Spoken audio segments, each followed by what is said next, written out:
Next question is 32. According to the classical Indian philosophy, the sources of knowledge based on cognition of an object similar to another one which is already known to the cognizer is known as शब्द, प्रत्यक्ष, अनुमान, उपमान। ये चारों से कौन सा वाला आंसर होगा हमारा? देखो यहाँ पर क्या बोल रहा है कि according to classical Indian philosophy the source of knowledge, the source of knowledge is based on cognition of an object. Cognition मन हम कितना जानते हैं, वो नॉलेज के बारे में आप हमारे पास कितना इंफॉर्मेशन है, similar to the another which is already note by cognizer. जो जो व्यक्ति उसको जानने वाला है उसके पास क्या क्या क्या क्या सोर्सेस है उसके पास, जो कि उसको हम क्या बोलते हैं, जो सोर्स है उसको हम क्या बोलते हैं, जैसे कि शब्द है, प्रत्यक्ष, अनुमान, उपमान। यहाँ पर आंसर हो जाएगा उपमान हो जाएगा। इन क्लासिकल इंडियन फिलोसॉफी उपमान refers to the type of knowledge और inference based on the comparison where one recognizes an object by comparing to another object that is already known as the cognizer. So answer is उपमान। Okay, देखिए उसको हम brief को समझेंगे तो शब्द का मीनिंग क्या होता है? शब्द एक टर्म होता है, शब्द एक इंग्लिश में एक टर्म होता है, जैसे कि हम उसको वर्ड बोलते हैं। ओके, हम उसको वर्ड बोलते हैं जो कि is relies on trust in authority of scripture making it crucial for spiritual and historical knowledge. और प्रत्यक्ष इज डायरेक्ट एंड फाउंडेशनल। प्रत्यक्ष जो कि एक कोई भी एक इंसिडेंट हमारे सामने होता है उसको हम प्रत्यक्ष बोलते हैं। प्रत्यक्ष कोई भी जो सामने उसको देखता है उसको हम बोलते हैं प्रत्यक्षदर्शी। ओके, जो कॉग्निचर हो जाएगा वो प्रत्यक्षदर्शी हो जाएगा। ओके, इज डायरेक्ट और foundational forming basis of most immediate experience. जो कि मोस्ट इमीडिएट एक्सपीरियंस जो होता है, जो कॉग्निचर होता है, जो मोस्ट इमीडिएट एक्सपीरियंस उसको करता है। और अनुमान जो कि हम अनुमान करते हैं, सोच लगाते हैं, ये क्या हो सकता है, अनुमान लगाते हैं, जो कि enables reasoning and scientific inquiry. हमको इसमें क्या होता है, साइंटिफिक इंक्वायरी करने के लिए वो हेल्प करता है। जैसे कि अनुमान करने से हमको नॉलेज मिलेगा। जैसे कि हम माइंड में, जैसे कि पहले ये इसी बारे में नॉलेज हमने लिया था और कॉग्निशन किया था। जो कॉग्निशन किया था वही हम उसको अभी हम रिमेम्बर कर रहे हैं, तो अनुमान कर रहे हैं। और उपमान हम फाइनली एक पॉइंट में जाके रुक जाएंगे, जो कि हमारा फाइनल पॉइंट होगा, उसको उपमान कहेंगे। Highlight the role of analogy comparison in the understanding of new concept and object. जब हमारा कॉन्सेप्ट, जो कॉन्सेप्ट के ऊपर हम काम कर रहे हैं, वो कॉन्सेप्ट का आंसर हमको मिल जाएगा, तभी हम कहेंगे उपमान आ गया, उपमान हो गया, मन खत्म हो गया। जो कि खत्म हो गया वहां पर हमको आंसर मिल गया, उसको हम उपमान बोलते हैं। ओके, ये हो गया आपको। इसी हिसाब से ये क्वेश्चन भी यही था, उसको उपमान ही बोलते हैं इसलिए। तो नेक्स्ट क्वेश्चन जाएंगे 33, उसको पहले आगे लेके जाएंगे। 33 देखिए, चलो 33 क्या बोला? In a certain coding language if the word trend is coded as QUBQA, then the word stray STRAY will be coded as। ये चारों से ऑप्शन से कौन सा वाला हमारा आंसर होगा? यहाँ पर देखिए 5 टर्म है, 5 टर्म ही रहेगा। पहले कौन आएगा? टी का मतलब हम क्या लिख रहे हैं, क्यू लिख रहे हैं। मतलब सभी में देखिए 3 डिफरेंस है। आर में भी आर और यू, आर रिप्लेस कर रहा है किसको? आर रिप्लेस कर रहा है, यू को रिप्लेस कर रहा है। तो वहां पर देखिए 3 डिफरेंस आ रहा है। और चलो हाँ, ई और बी, ये भी 3 डिफरेंस आ रहा है। मतलब क्या, देखिए टी के बदले में हम क्या लिख रहे हैं, क्यू लिख रहे हैं। तो टी के बदले में क्यू लिख रहे थे, हम बैक जा रहे, नहीं कि मैं पहले आपको ये जो लेटर साइज, लेटर को कैसे आप करोगे। ओके, अल्फाबेट को लेके कैसे आप करोगे, जैसे कि इजोटी आपको याद रखना पड़ा, EJOTY, EJOTY, EJOTY। Okay, 5, 10, 15, 20, 25। Okay, 5, 10, 20, 25। 5, 10, 15, 20, 25। Okay, ये 5 टर्म आप याद रख दोगे तो आपका हो जाएगा। टी को बैक में आएंगे तो फिर 5 लेटर के बाद वो आएगा क्या, क्यू आएगा। सेम आर 5 शिफ्ट कर जाएंगे, आगे जाएंगे तो फॉरवर्ड जाएंगे तो हमको यू मिलेगा। ऐसे ही डी तक वो कर रहा है, इसलिए हम उसको हम सॉल्व कर लेंगे स्ट्रे को के। फास्ट हम क्या करेंगे, फास्ट फास्ट नंबर में हम बैक जाएंगे। Okay, P Q R S, P Q R S, तो हमारा पहला आंसर आ जाएगा पी आ जाएगा। तो यहाँ पर डी हमारा आंसर नहीं होगा। तो नेक्स्ट आएगा, नेक्स्ट आएगा टी, नेक्स्ट आएगा टी। टी हम क्या करेंगे, हम फॉरवर्ड जाएंगे, फॉरवर्ड जाएंगे मतलब आगे जाएंगे। T, T U V W, क्या आ जाएगा, डब्ल्यू आ जाएगा। सभी में डब्ल्यू है, सभी में नहीं। बी और सी में डब्ल्यू है, डी ऑलरेडी हमारा कट गया है, जो कि डी आंसर नहीं होगा। बी और सी में आंसर आ जाएगा हमारा। और लास्ट में देखिए, लास्ट में देख लेंगे, लास्ट वाला क्या होगा। लास्ट वाला शिफ्ट बैक होगा, शिफ्ट बैक वाई बैक होगा। तो वाई बैक होने से हम 3 बैक होने से भी आ रहा है। तो आप इसी फॉर्मूला से उसको आप कर सकते हो। तो आपको मिल रहा है आंसर, क्या मिल रहा है, सी आपको आंसर मिल रहा है। पी डब्ल्यू ओ डी भी इजी है, इसी फॉर्मेट से वो होना चाहिए। तो मैं डिटेल यहाँ पर लिख के रखा हूँ। ओके, तो शायद आपको समझ में आ रहा होगा, कोई यहाँ पर दिक्कत भी नहीं होगा। कैसे यहाँ पर 2 फॉर्मेट वो फॉलो कर रहा है, 2 सीरीज फॉलो कर रहा है। पहले क्या जा रहा है, बैक जा रहा है, फिर सेकंड में वो फॉरवर्ड जा रहा है, फिर बैक जा रहा है, फिर फॉरवर्ड जा रहा है, फिर बैक जा रहा है। ऐसे ही वो करके वो उसको सोल्यूशन कर दिया।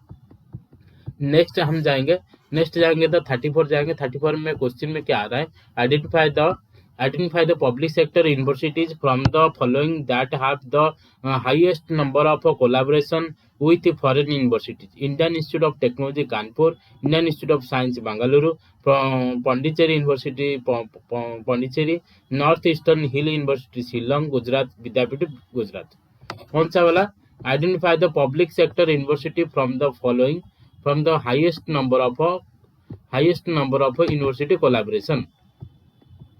ओके, कौन सा वाला है ये, देखिए फिर पहले हमारा आ जाएगा आईआईटी कानपुर और बेंगलुरु, ये दोनों तो आएगा।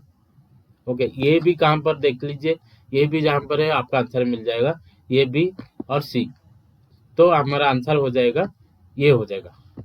ओके, इसको मैं छोटा सा एक टेबल भी बनाया हूँ, आप देख सकते हो, देख लीजिए।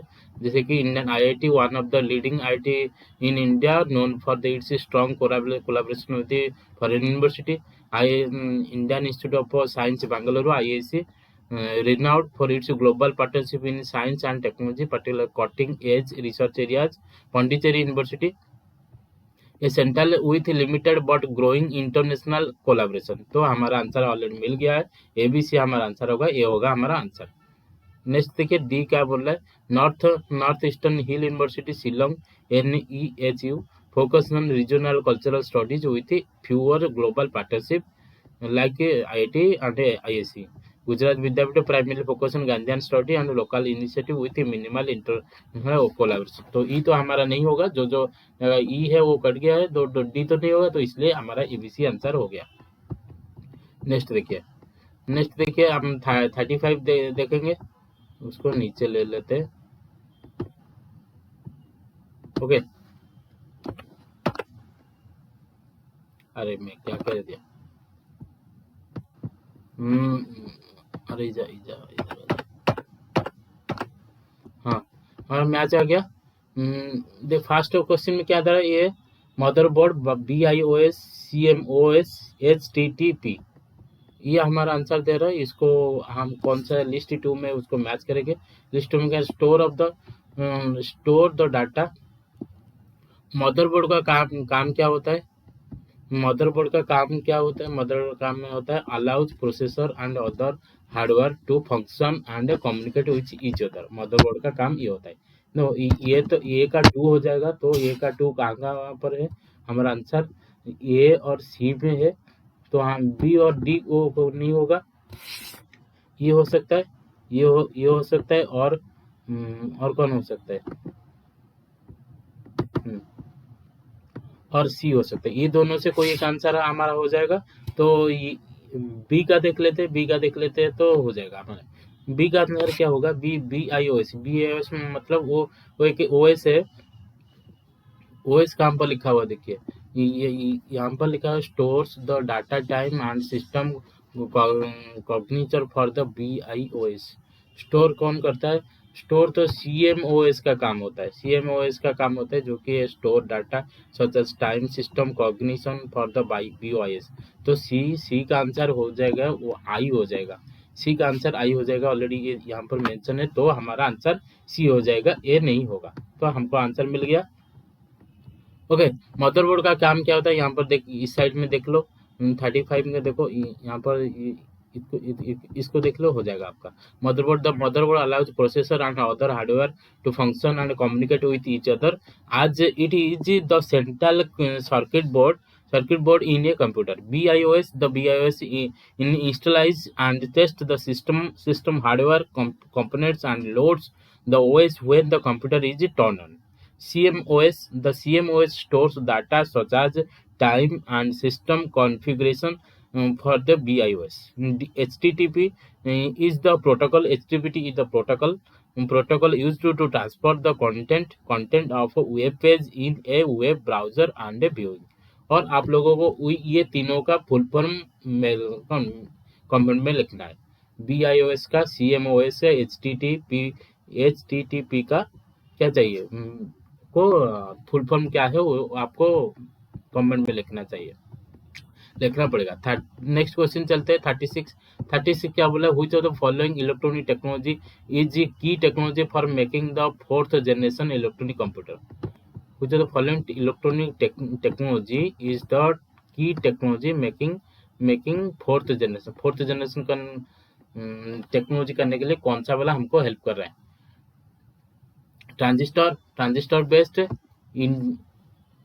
इंटीग्रेटेड सर्किट IC बेस्ड है, वैक्यूम ट्यूब बेस्ड है, माइक्रो प्रोसेसर बेस्ड।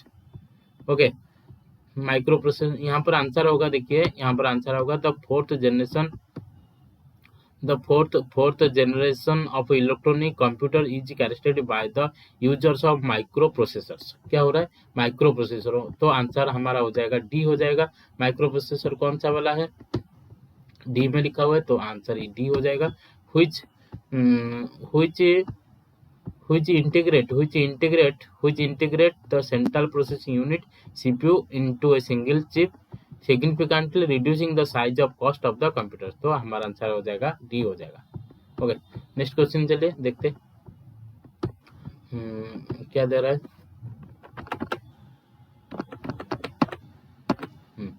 37 देखिए, match the website required following to computer I am robot. This is an example of which data? Accuracy, matching, quality and security. ये एक security वाला question होता है, ये तो सबको पता होगा। ये सिक्योरिटी वाला क्वेश्चन होता है, जो कि हमको जब हम फॉर्म फिलअप करते हैं, कोई भी एक वेब पेज खोलते हैं, वहाँ पर सिक्योरिटी के लिए आई एम नॉट रोबोट लिखता है, वहाँ पर हमको क्लिक करना होता है। तो यहाँ पर देख लो इसका आंसर क्या है। The I am not robot challenge offer the seen the format of a captcha. Okay, completely इसका फुल फॉर्म में देख लो, उसका फुल फॉर्म हमको क्वेश्चन में आ सकता है। कैप्चा जो भी है। Okay, completely automated public turning test to tell computers and the humans apart।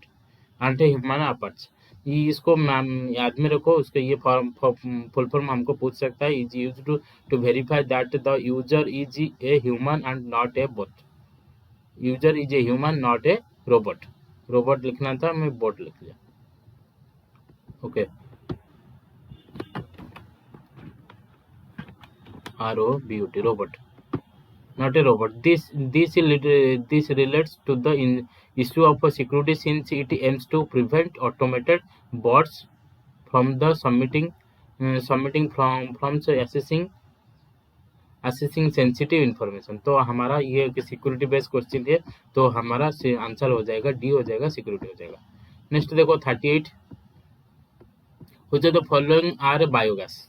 इसमें से कौन सा वाला बायोगैस है? Marsh gas, swamp gas, producer gas और कंपोस्ट गैस, फूल गैस। कौन सा वाला है? ये तीन कोई 3 होगा जो कि बायोगैस में आएगा। देखो यहाँ पर आंसर दे दिया, हम आंसर लिखा हुआ है, देखिए यहाँ पर आंसर क्या हो सकता है। देखिए marsh gas and swamp gas are the often used interchangeably to refer the biogas because they are methane rich gases produced in the wetland। कहाँ पर देखने को लिए मिलता है हमको, मार्स गैस और स्वाम गैस, इस दोनों इंटरचेंजेबली हम यूज करते हैं। बायोगैस आज बायोगैस से मीथेन क्या होता है, मीथेन रिच होता है, जो कि जो कि हमको कहाँ पर देखने को मिलता है, produced in wetland. Compost gas जो होता है is another term used to biogas form since composting organic waste to produce methane. Okay, जो कि मतलब बायोगैस हम किसको बोलेंगे, जो मीथेन प्रोड्यूस करता है उसको हम बायोगैस बोलेंगे। मीथेन गैस प्रोड्यूस में हमको कौन कौन हेल्प कर रहा है, यहाँ पर देखिए मार्स गैस हेल्प कर रहा है हमको पता चला, स्वाम गैस हेल्प कर रहा है वो भी पता चला, और प्रोड्यूसर गैस नहीं, कंपोस्ट गैस हमको हेल्प करता है, जो कि हम कंपोस्टिंग क्या करने से, another term use to biogas the organic waste, और जो ऑर्गेनिक वेस्ट होता है उसको कंपोस्ट करने से हमको क्या मिलता है, मीथेन मिलता है। Okay, methane and other gases वहाँ पर प्रोड्यूस होता है। तो देन प्रोड्यूसर गैस है फ्लू गैस नॉट बायोगैस, ये दोनों बायोगैस नहीं होंगे। Producer gas is a mixture of gases produced during the partial combustion of carbon rich metals like a coal with a limited supply of air when used for the heating of fuel। Okay, producer gas कब मिलता है, जो कि हम क्या करते हैं, mixture of gases produce during the combustion of carbon rich metals, जो कि कोल जब हम जलाते हैं, कोयला जब हम जलाते हैं उसमें क्या मिलता है, प्रोड्यूसर गैस से निकलता है, उसको कार्बन रिच होता है, वो एक मीथेन कॉम्बिनेशन वाला नहीं होता है, तो वो बायोगैस में नहीं आएगा। Flue gas is exchange of gas produced by the flu, जो कि एक्सचेंज जब आप एग्जिस्ट करते हैं, जो कि कोई एक गैस एग्जिस्ट करता है उसी टाइम में जो गैस निकलता है उसको हम फ्लू गैस बोलते हैं। तो हमारा आंसर ये हो जाएगा, ABD ओनली हो जाएगा। तो ये क्वेश्चन को आपको याद रखना पड़ेगा। हो गया, हमको 38 वाला क्वेश्चन कंप्लीट हो गया, अभी 39 में जाएंगे। तो इतने सारा रह गया, और बाकी 3-4 क्वेश्चन रहा, 10-12 क्वेश्चन रहा, उसको भी हम कंप्लीट कर लेंगे, बहुत जल्दी कंप्लीट कर लेंगे। तो देख लीजिए, identify the fallacy committed in the statement given below. देखो कौन सा वाला फैलेसी यहाँ पर हम क्या कर रहे हैं, यहाँ पर हम यूज करे, वो हमको बोल रहा है people who lack arrogance are intelligent because intelligent people are do not have arrogance. क्या बोला है कि एक हमको स्टेटमेंट दे रहा है, इसी स्टेटमेंट से हमको फैलेसी पूछ रहा है। क्या पूछ रहा है, हमको फैलेसी पूछ रहा है। आइडेंटिफाई द फैलेसी कमिटेड, कौन सा वाला फैलेसी यहाँ पर कमिट कर रहा है, जो कि एक statement people who lack arrogance are intelligent because intelligent people are do not have arrogance. Okay, उसको हम सॉल्व करते हैं, देख लेते। देखो यहाँ पर क्या दे रहा है, this statement commit begging the question, क्या हो रहा है, आंसर क्या होगा, आंसर हमारा होगा बिगिंग द क्वेश्चन होगा, तो हमारा आंसर सी होगा। Okay, fallacy it assume that it is trying to prove, ये क्या कर रहा है, ट्राई कर रहा है प्रूव करने के लिए, जो कि the intelligent people do not have arrogance, intelligent people जो होता है उसके पास एरोगेंस नहीं होता है।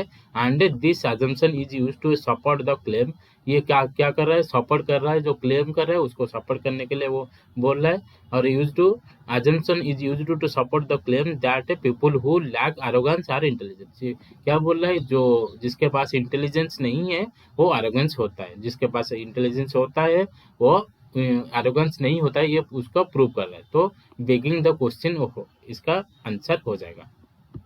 नेक्स्ट देखिए, ये फैलेसी के बारे में हम एक वीडियो भी लेके आएंगे, जो कि टाइप्स ऑफ फैलेसी होता है, कितने टाइप का फैलेसी हम कमिट कर रहे हैं, वो सब कुछ उसका मीनिंग के साथ, इसका यूजेस, कौन सा वाला स्टेटमेंट कौन सा वाला हो सकता है, उसके ऊपर हम एक वीडियो लेके आएंगे, आप उसको देख लीजिएगा, और उसका PDF भी आपको मिल जाएगा। नेक्स्ट देखिए, which of the following come under the category of stand alone professional university. Category stand alone professional university में कौन सा वाला आएगा, university of journalism, law universities, health science university, technical universities, homeopathy university, इसमें से कौन सा 3टा होगा जो कि हमारा category of stand alone professional में आएगा। देखिए जर्नलिज्म, यहाँ पर आंसर देखिए, journalism university these universities specialize in the study of a journalism which fit the category stand-alone professional university. Law university, these university focus on legal education and training, making them stand-alone professional university. Health science university, these universities specialize in health-related field such as medicine, nursing, and public health, so they are stand-alone professional university. And technical, these universities focus on technical education training such as engineering, technology, which make them stand-alone professional university. Homeopathy university, these universities specialize in homeopathy.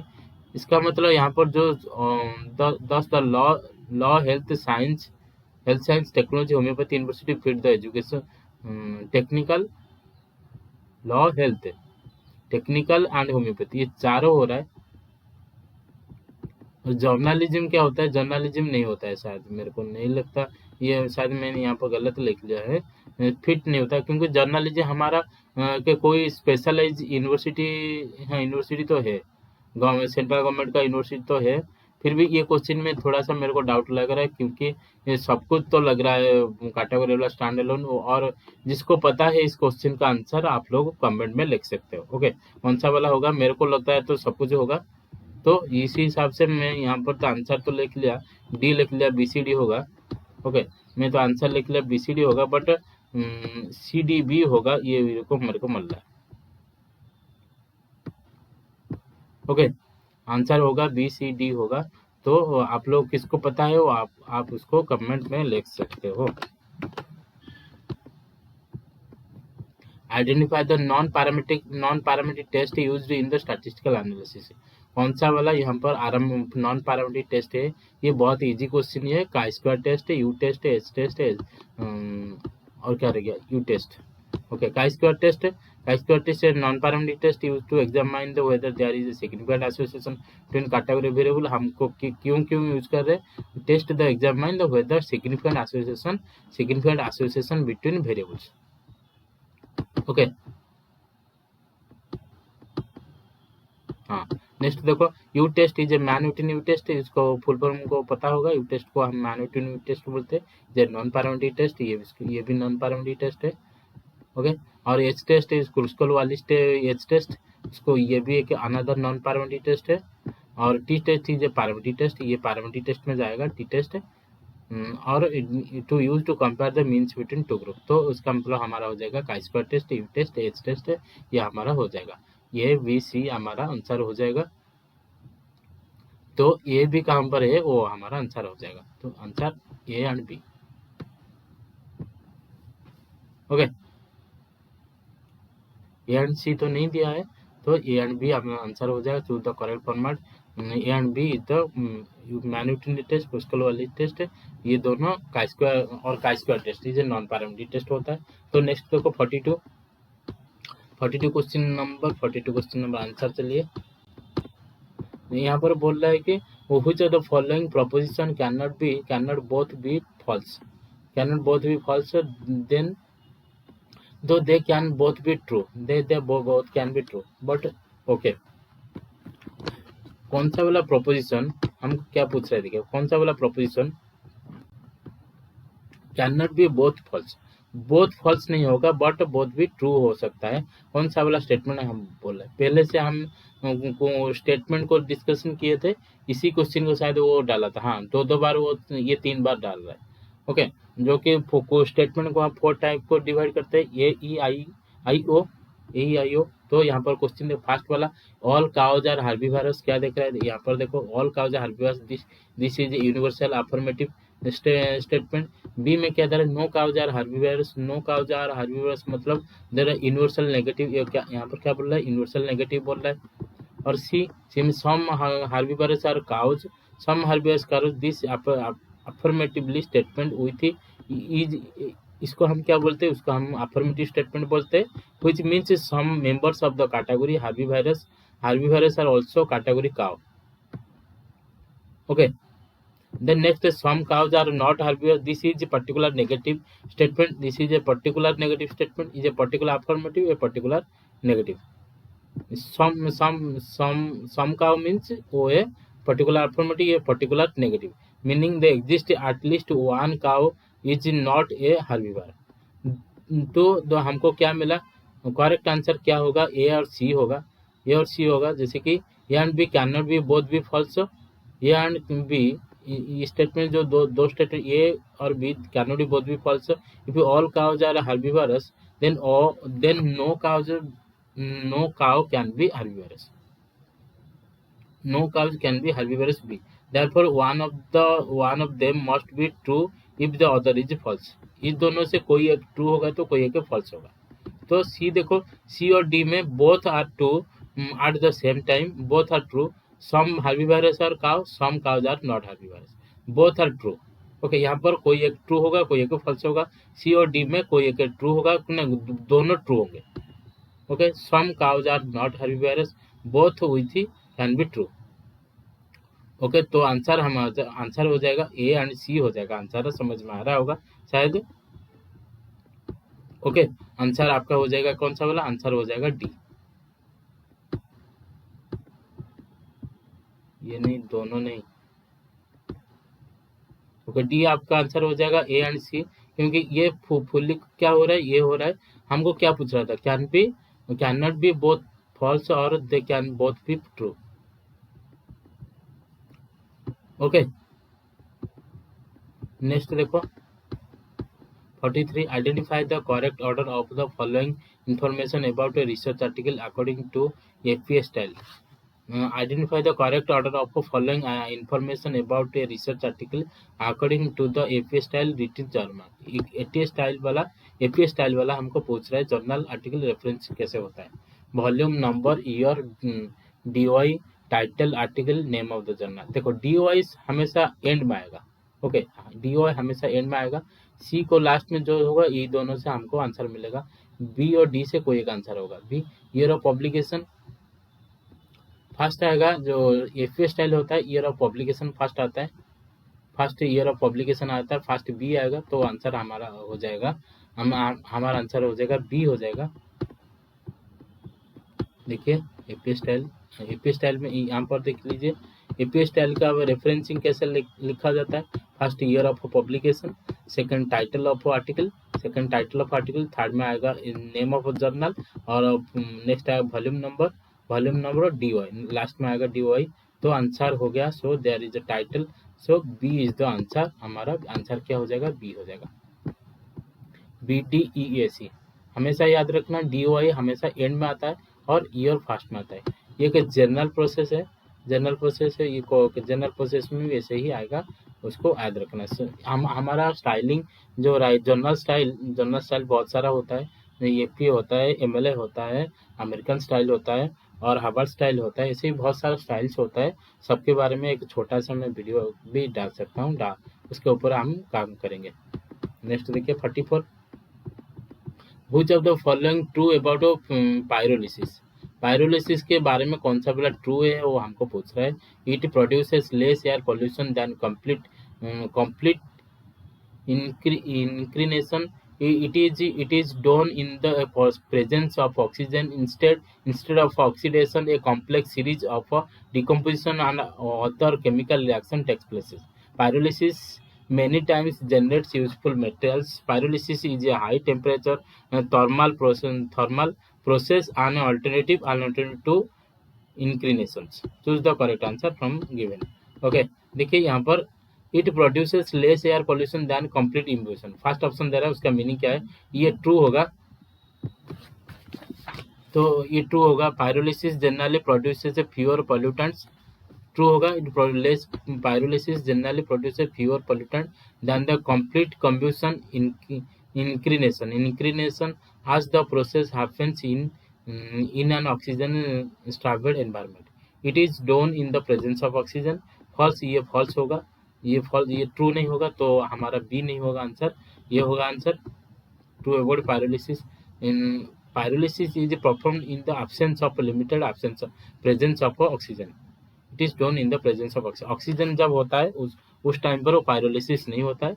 सी क्या बोल रहा है, सी जो true होगा, सी जो true होगा, instead of oxidation, oxygen ये a complex series of decomposition and other chemical reaction takes place. In pyrolysis, organic metal is broken down by heat in the absence of oxygen, causing a chemical decomposition rather than the oxidation. Okay, ये समझ में आ रहा होगा। तो next देखिए, pyrolysis many times generate useful metals। हाँ ठीक, ये ठीक बोल रहा है, ये ट्रू होगा। तो हमारा ट्रू कौन सा वाला होगा, ये होगा, ये बी नहीं होगा, सी डी होगा, ए बी सी डी होगा। The pyrolysis can be useful produce like bio oil, gases and chair, biogas which have various industrial applications। ई में देखिए, ई क्या हो रहा है, ई भी हमारा ट्रू हो रहा है। तो हमारा आंसर हो जाएगा बी, हो जाएगा A C D. Pyrolysis is a high temperature thermal process and alternative to inclination. True, pyrolysis is a thermal process that occurs at the high temperature and is used to an alternative to inclination, as it avoids the needs for the oxygen and reduces harmful emission। Okay, पूरा उसका definition, जो 500 definition है, सबका meaning यहाँ पर मैंने mention कर दिया है, आप लोग उसको पढ़ सकते हो, उसका मीनिंग भी सब कुछ आपको मिल जाएगा यहाँ पर। तो हमारा आंसर क्या मिला हमको, हमारा आंसर मिला कि बी होगा हमारा आंसर, ए सी डी ई। बी ए नहीं होगा, ए सॉरी बी नहीं होगा, क्योंकि बी में क्या दे रहा है, it is done in the presence of oxygen. Presence of oxygen में हमारा पायरोलिसिस नहीं होता है। तो नेक्स्ट क्वेश्चन देखिए, maths university education commission 1948, Sanskrit commission education commission 1964-66, committee on higher education for rural area 1954। List 2 में DS Kothari, KL Shrimali, AS Radhakrishnan, Suniti Kumar Chatterjee. Okay, answer देखिए, university क्या होगा, एयर 3A होगा, जो कि ये क्या, यूनिवर्सिटी एजुकेशन कमीशन, जो कि एस राधाकृष्णन होगा। IV संस्कृत कमीशन सुनीति कुमार चटर्जी होगा। और सी का आई होगा, DS Kothari, committee on higher education on rural area, education commission DS Kothari. D last वाला, committee on higher education on rural area, KL Shrimali होगा हमारा आंसर। तो हमको क्या मिला आंसर हमको मिल गया, सी मिल गया। तो सी मिल गया, तो ये हो जाएगा हमारा आंसर। ओके, इजी था, ये भी इजी था। तो इसके बाद हमारा क्या आ रहा है, पैसेज आ रहा है। पैसेज आप लोग शायद खुद कर सकते हो, और पैसेज को चाहिए तो इसको आप लोगों को पढ़ना पड़ेगा। फुल पैसेज आप यहाँ पर स्क्रीनशॉट ले सकते हो, और तो आपको तो ये PDF मिल जाएगा। ओके, ये तो PDF तो आपको मिल जाएगा। तो फिर भी हम आंसर देख लेते हैं, कौन सा वाला आंसर क्या होगा। हम पहले कंपैरिजन आप लोग को पढ़ लीजिए, थोड़ा सा स्टॉप लेके, और उसका आंसर कीजिए। मैं उसको थोड़ा सा छोटा कर देता हूँ, आप लोग उसको देख लीजिए। ये रहा आपके सामने पैसेज रहा, उसका आंसर यहाँ पर मैं आपको एक एक करके दिखा देता हूँ। 46 क्वेश्चन क्या था, वो what is the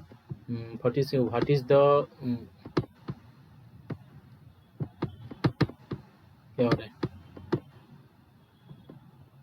okay, what did Rabindranath Tagore realize when he is stayed in Sadewada. जब वो सड़ेवाड़ा में रुके थे, उनको क्या देखने के लिए मिला था, what did the Rabindranath Tagore realize when stayed in Sadewada. उसका आंसर देख लीजिए, आंसर कौन सा वाला होगा, उसका आंसर होगा बी होगा, सोसाइटी शुड बी ओके, उसका आंसर बी होगा, society should be rule not the state important Europe. ये होगा हमारा आंसर हो जाएगा।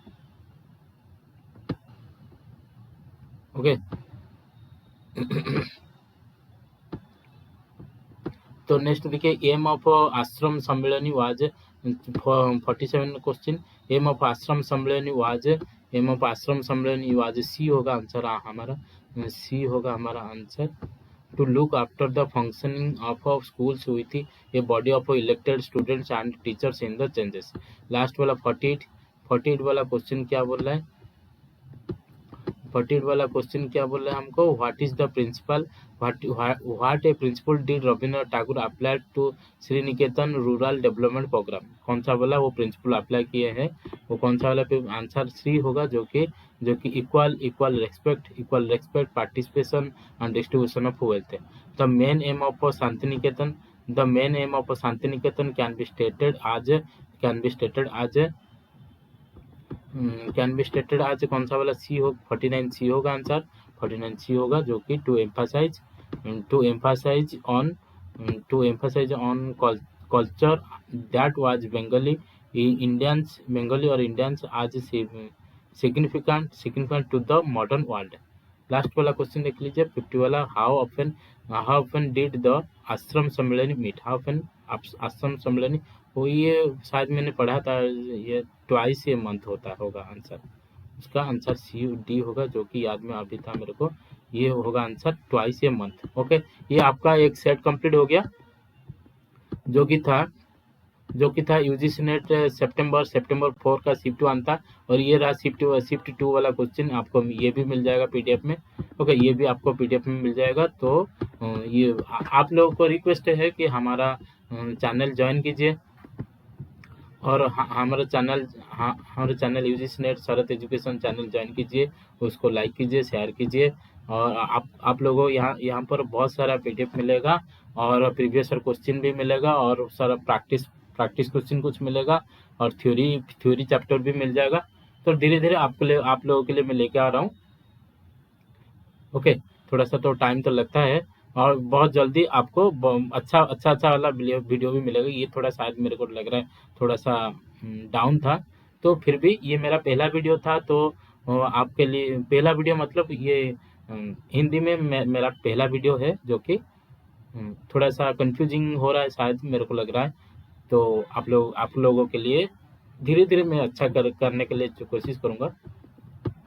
और ये नेक्स्ट वीडियो भी देखिए, 52 वाला क्वेश्चन वो आज शाम तक आ जाएगा, वो भी आ जाएगा। ओके, धन्यवाद, थैंक यू, जय जगन्नाथ। और वीडियो को शेयर कीजिए, लाइक कीजिए, सब्सक्राइब कीजिए।